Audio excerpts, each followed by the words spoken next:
Siyathokoza Edlozini, isithunywa saphezulu. Inkinga yesithunywa saphezulu sikushaya emotionally.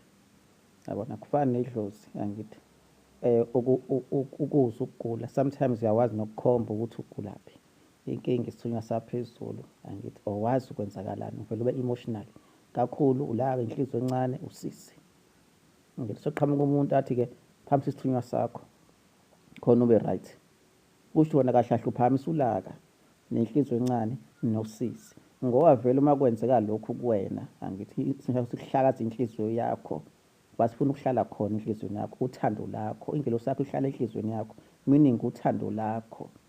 That's why kuthiwa isithunywa siyancengwa.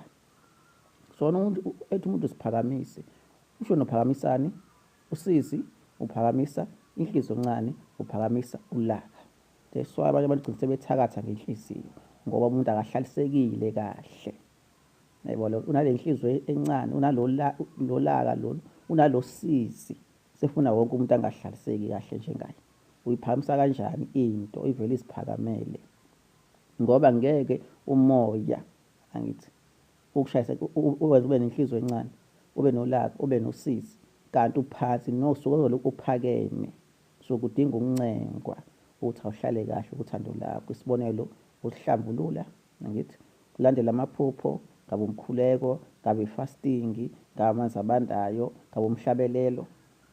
Ngithi izinto ezikanjalo uyiphakamisa kanjani into esevele seyiphakeme, ngeke umoya ukugulise angithi okwenza usize inhliziyo encane owulaka kanti uphansi or suke sowuphakeme. So kudinga ukuthi uncenge ukuthi awuhlale kahle ethandweni lakho.